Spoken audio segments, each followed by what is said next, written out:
Візілотон комплекс покращує гостроту зору, знімає втому з очей. Триває спеціальний ефір на Радіо НВ. Мене звати Павло Новіков. Я з вами працюю з 8 до 10. Далі ефір підхоплять мої колеги. Шановні, нагадую, приєднуйтесь до нашої трансляції на Ютубі. Підписуйтесь на Ютуб-канал Радіо НВ. Нас тут уже понад 1 300 000 розумної аудиторії. Розумним варто гуртуватися. Ну і зараз будемо говорити про загрози з неба, про українські перспективи, про те, як працює все те, що працює з небом. В новинах щойно чули оцю цікавинку, що справді у Києві почали застосовувати оцей GPS-спуфінг, коли деякі люди напередодні прокинулися і їхні телефони показували, що вони або у Курську, або у Мінську, білоруському, або у Москві, або ще де-інде, але головне, що не на території України. Причому у різних людей в Києві телефони показували абсолютно різні локації. Тобто якась система підміни координат супутникових, це те, що уже працює. Уже ми бачимо, що воно працює принаймні у Києві. Не знаю, наскільки воно допомагає відводити російські шахеди та інші агресивні безпілотники. Підключаємо до розмови гостя. З нами на зв'язку заступник генерального директора компанії з виробництва засобів радіоелектронної боротьби, експерт із авіації Анатолій Храпчинський. Пане Анатолію, вітаю в ефірі. Слава Україні! Героям слава, вітаю. Давайте почнемо з новинки з Дагестану. У тамтешньому Приморську зафіксували атаку безпілотників. Мало того, що це 1000 кілометрів від українського кордону, але вже є повідомлення, що ці невідомі дрони намагалися атакувати головний пункт базування Каспійської флотилії військово-морського флоту Росії у Дагестані. Збили, принаймні, є на відео зафіксоване збиття принаймні одного безпілотника, але місцеві мешканці повідомляють, що їх було точно більше, ніж один. Поки що якісь супутникові знімки і моніторинг НАСА не показує пожеж в місцях базування цієї флотилії, але от історія про те, що можливо робота по Каспійській флотилії, а саме через Каспій здійснюється морем постачання тих самих шахедів, уже згаданих, до Російської Федерації. Що ви за цим бачите? І, справді, наскільки це складна штука, бо в попередній годині ми говорили з військовим експертом, і він сказав, що сама по собі навіть робота по Дагестану – це дуже крута штука, тому що там дуже нерівна місцевість, це передгір'я, там великі перепади висот, а відповідно провести туди безпілотники, як уже ми знаємо, що їх було декілька, це доволі складна штука, а значить, українські фахівці щось таки вміють і знають. Як ви це оцінюєте? Насправді, якщо ми кажемо про Дагестан, по-перше, це горна місцевість, і тут слушно було би зауважити, що треба підійматися дуже високо, але тоді ми наражаємося на класичні системи радіолокації, які можуть побачити, систему протиповітряної оборони Російської Федерації. Але тим не менш, я би зазначив, що насправді зараз основний шлях постачання великої кількості комплектуючих відбувається з боку Ірану до території Російської Федерації саме Каспійським шляхом. Безумовно, є авіаційні шляхи, які ми бачимо, постійно прилітають літаки в російські аеропорти, але тим не менш Каспій є важливим шляхом для отримання більшої логістики з боку Російської Федерації. Ми бачимо, як масштабується зараз виробництво ударних безпілотників з боку Російської Федерації. Це означає, що Росія змогла отримати певні можливості від Ірану, можливо, від інших країн, для того, щоб активно забезпечити себе комплектуючими для цих безпілотників. Так, можливо, вони не можуть знаходити, наприклад, комплектуючі високотехнологічні для своїх ракет, тому ми бачимо певні затримки в обстрілах і, можливо, ще вони будуть продовжуватися. Але тим не менш, ми бачимо активізацію щодо ударів безпосередньо дронами типу «Шахед», Гербер і невстановленого зразка. Про що це каже? Це каже про те, що Росія шукає дешеве рішення і далі вести війну на виснаження.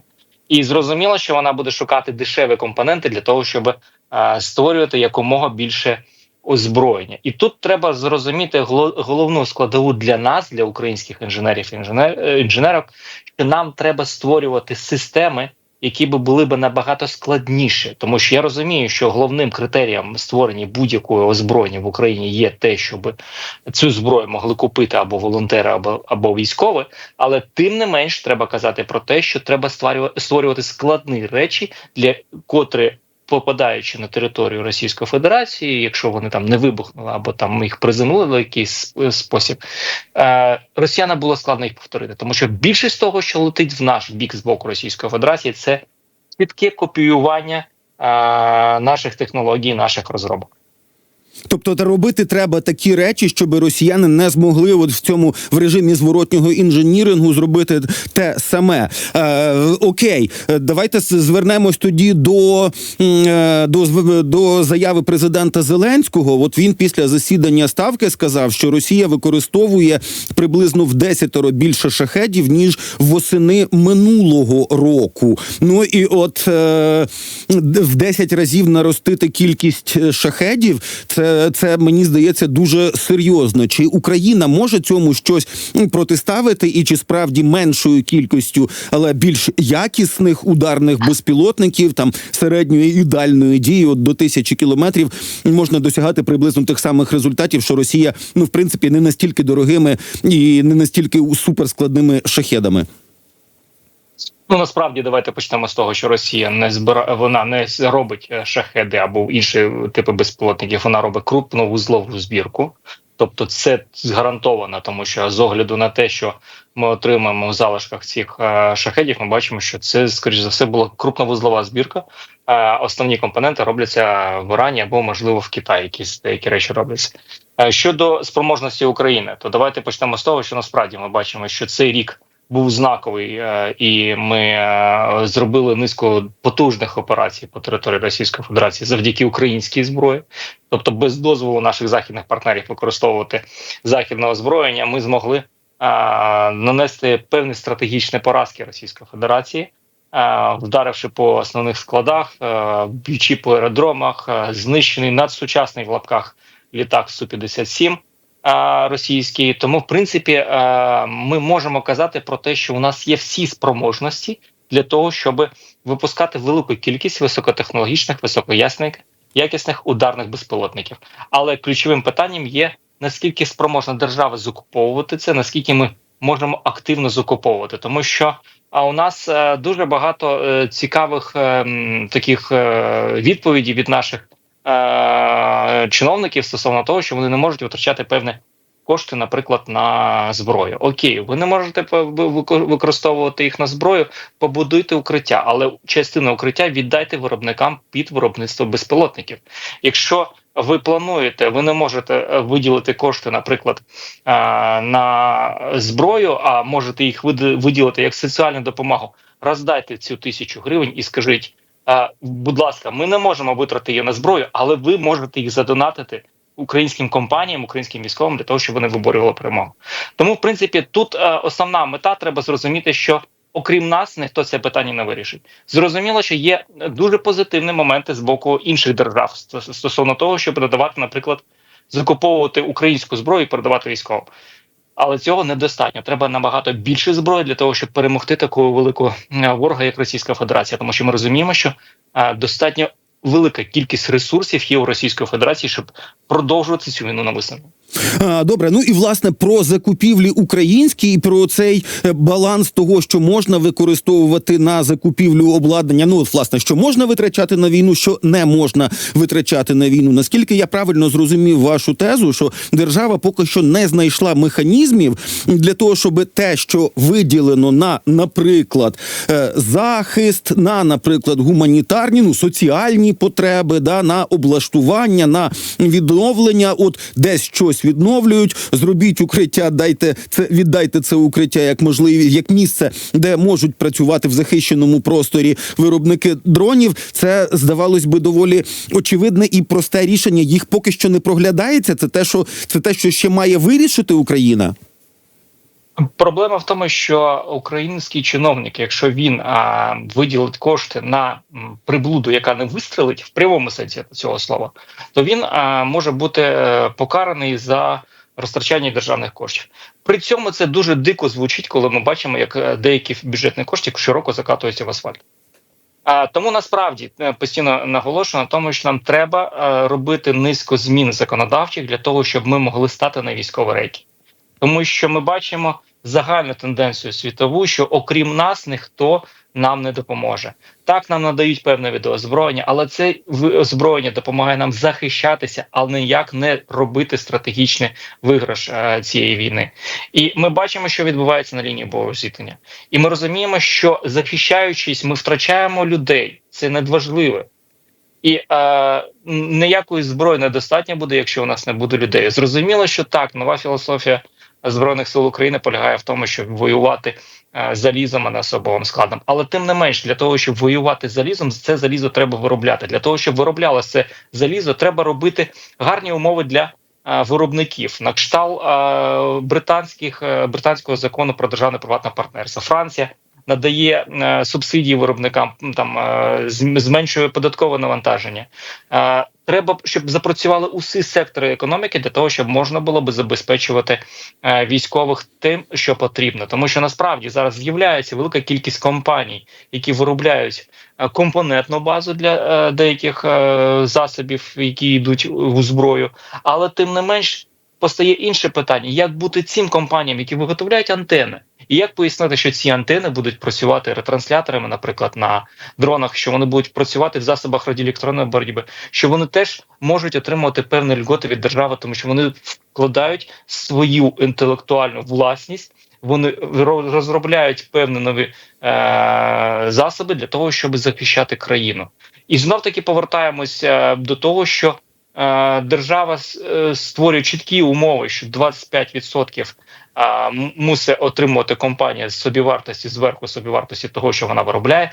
А запитання, а де гроші на R&D брати? Де ми будемо розробляти нові сучасні ракети? За які кошти ми будемо розробляти нові сучасні дрони? Зараз більшість виробників працює на казацькому драйві, щоб перемогти. Але все одно треба державі допомагати виробникам.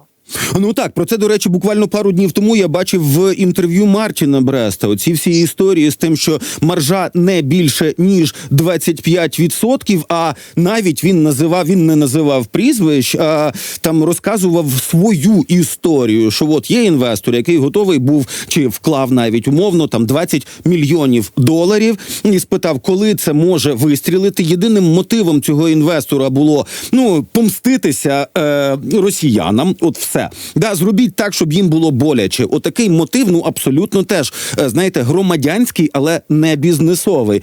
І от зараз, як сказав Мартін Брест, з інвестиціями от в такі штуки, чи то в дронові, чи то в системи радіоелектронної боротьби, чи то в іншу електроніку і в щось сучасне, їх практично немає, тому що, отой драйв 22-го, початку 23-го року уже минув, а ті люди, які готові були би вкласти гроші, вони розуміють, що навіть повертати собі інвестиції вони фізично не зможуть, не кажучи вже про якісь прибутки. Да? І от це є таким серйозним стримуючим фактором. Я так розумію, що без державної підтримки тут не вирішити. Безумовно, є позитивні моменти з боку Міністерства Мінстратегу, з боку Мінцифри. Брайван активно впроваджує і пропонує деякі зміни до законодавчих норм, які дозволяють нам покращувати умови. Але ж ми розуміємо, що у нас іде активна війна. І ми розуміємо, що, наприклад, кожен інвестор, який приходить в Україну, навіть якщо ми кажемо про стале підприємство, яке може бути гарантом, наприклад, для інвестора, що вона виконує всі свої обов'язки і поверне ті інвестиційні кошти, треба розуміти, що якщо прилетить в склад готової продукції, то компанія зупиниться. Тому що вона не зможе поставити, наприклад, силам оборони, а сили оборони за що будуть платити? За те, що у них немає товару і зброї? Тоді треба казати, повертаючись до основного питання, давайте розподіляти ризики. Є прекрасна норма в законі про державне приватне партнерство, яка дозволяє розподілити ризики між державою і компаніями для того, щоб бути інвестиційно привабливими для західних компаній. Тому що більшість західних компаній готові інвестувати. Вони бачать технології, які прекрасніші технології знаходяться в Україні, випробовуються на лінії бойового зіткнення, але вони бояться інвестувати в українські компанії. Їм краще захантерити або перейняти цю технологію до себе і починати випускати їх в Європі. Але для того, щоб ми залишились таким потужним мілітарі-хабом світу для того, щоб ми зробили прорив, як зробила Корея, розробляючи свою зброю, як зробив Ізраїль, розробляючи свою зброю. Нам потрібно зосередитись на виробниках на своїх всередині держави, пропонувати їм умови, шукати для них інвесторів, які би розвивали внутрішній ринок для того, щоб і забезпечувати перемогу, і можливість забезпечувати, наприклад, продаж за кордон цієї зброї. Добре, ви сьогодні на початку нашої розмови згадали суперсучасний російський Су-57. Так от, у виданні Forbes з'явилася цікава стаття про те, що, значить, росіяни привезли цей Су-57 на авіашоу в Китай, але там з нього в основному поглузували, назвали його сирим, причому були навіть коментарі, що на цю виставку відправлений прототип, а не серійна модель, що свідчить про трудності Росії з масовим виробництвом сучасних винищувачів. Видання Defense Express теж там продивилося на, як це називається, на ближчі фотознімки. Раніше до цього винищувача так званого 5-го покоління близько людей не підпускали, а зараз, не забезпечили, що називається, периметр. Ну і от там є фоточки, де видно не дуже чіткі з'єднання, використання болтів різних, з різними навіть головками. Десь пряма, десь хрестовина, десь шестигранник і таке інше. Це справді настільки важливо, що різні болти, різні кріплення використовуються. Чим Су-57 не 5-те покоління, як стверджують самі росіяни? Нащо нам 2 отвертки, щоб розкрутити півлітака? Розумієте, треба 1 отвертку для того, щоб зрозуміти, що відкручувати. Але повертаючись до основної тези, я давно кажу про те, що літак Су-57 – це не літак ніякого 5-го покоління. По-перше, це є причиною того, що на ньому є старий двигун 84-го року виробу. До речі, цей двигун, в принципі, місця кріплення цього двигуна не змінювалися з 70-х років. Тобто ми кажемо, що цей двигун був процесом модернізації інших радянських двигунів. І, в принципі, якщо казати про суттєві зміни, там не відбувалося ніяких суттєвих змін. Але давайте повернемось до самого процесу появи цього літака на цьому авіашоу. Тут треба зауважити, що, в принципі, викатуючи цей літак з літака, він був зачехльоний, окрім носової частини, де можна було розгледіти частину радару, який знаходиться на цьому літаку. І тут би я зазначив, що в принципі Росія воює пропагандою. Давайте згадаємо Герасимовську, цей вилетіло з голови, його доктрину про війну, про все це. І там казалось про інструменти впливу саме за рахунок пропаганди. І тут ми бачимо те, що цей радар був не такий радар, який ставились на раніших літаках. Тобто це може казати про те, що Росія намагалася створити ідею того, що вони поставили вже на нього новий сучасний радар Рофар, який вони розробили. Це радар, який вони зазначають, що він може бачити на 500 кілометрів. Але знов-таки, повертаючись до болтів, гаєк і з'єднання, ми розуміємо, що це, скоріш за все, хитрощі з боку Російської Федерації для того, щоб завести в оману. І насправді літак не те, що не сирий, а він не готовий. Взагалі, більшість російської авіації я порівнюю, знаєте, з таким карго-культом, коли свого часу деякі племена створювали там із соломи, із сіна літаки для того, щоб показати, що у них там щось на аеродромі стоїть. І от насправді більшість розробок в російській авіації сучасній, вони не то що не сири, вони просто намагаються скопіювати якісь технології іноземні, але в них це не виходить. Навіть так. Добре, до речі, надходять новини з оцього Приморська у Дагестані, і є вже перше відео, де чітко видно ураження саме десь там в порту. Там це з доволі великої відстані знято, да, кимось там на мобільний телефон, але видно проліт безпілотника, видно ближче там, що називається, до того, хто знімав, якісь стоять плавзасоби і кудись, значить, влітає і вибухає невідомий безпілотник. Це повертаючись до самого початку розмови. Ну і тепер про використання українською авіацією повітряними силами Збройних сил України. Значить, є уже навіть відеофіксація значить, Міг-29, який застосував одразу 8 високоточних авіабомб GBU-39 SDB. Тобто, по суті, українська авіація теж час від часу працює от у прифронтовій зоні. Раніше вважалося, що для української авіації це дуже ризиковано, майже неможливо, тому що це величезний ризик потрапити в дію систем протиповітряної оборони росіян. Що ви за цим бачите? Розмовляючи про створення нових сучасних видів озброєння, ми забуваємо про тактику ведення бойових дій. Тобто ми кажемо про те, що, наприклад, для того, щоб скинути авіабомби на певну позицію, нам для початку потрібно вибити засоби протиповітряної оборони. І це можливо за рахунок навіть деяких розвідувальних БПЛА, які можуть нести корисне навантаження. Тобто ми кажемо про те, що в принципі тактика ведення бойових дій дозволяє нам працювати на лінії бойового зіткнення, якщо, наприклад, максимально знищено засоби класичної протиповітряної оборони, які могли би перехопити цей літак.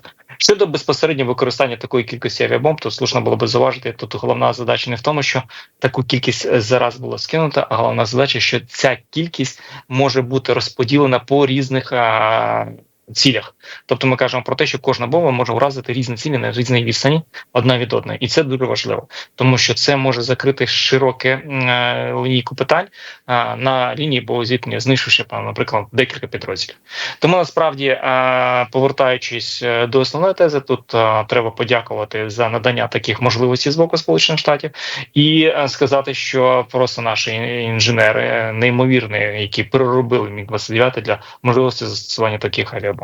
А там перероблення стосувалось, я ж так розумію, не лише місця кріплення, тому що з того, що я раніше чув, польотне завдання чи там координати можуть вноситися тільки на землі, а вже далі там задача пілота вчасно запустити ці системи, щоб, вони ж теж мають крила, мають якусь систему управління, рульошки якісь, рулі, мається на увазі повітряні елерони, чи як їх там правильно називати. От там серйозно переробляли сам літак, чи що там треба було змінити? Там переробляли безпосередньо пілони, це місце кріплення цих авіабомб. Додатково створювалися певні можливості щодо давайте так, отримання певної інформації або живлення цих засобів. Тому насправді робота була велика пророблена, і треба не забувати, що в принципі деякі можливості щодо коригування цілей можливі. Ясненько. Я дуже вдячний за те, що ви підключилися до нашого ефіру. Дуже вдячний вам за розмову. Нагадаю аудиторії, з нами на зв'язку був заступник генерального директора компанії з виробництва засобів радіоелектронної боротьби, і, звісно, експерт з авіації Анатолій Храпчинський. Зараз будемо йти на паузу, але до того, шановні, я маю для вас ще одну дуже важливу інформацію, і вона теж стосується авіації. Отож, 1 200 000 гривень для армійської авіації разом із фондом «Повернись живим» слухачі і глядачі Радіо НВ збирають на зв'язок для передових авіаційних навідників. Допомагаємо покращити координацію бойової роботи на передовій у межах проекту «Формула зв'язку». Посилання на банку ви знайдете в описі до кожного відео на YouTube-каналі Радіо НВ. І от тепер уже пауза, новини і далі продовжимо спеціальний ефір.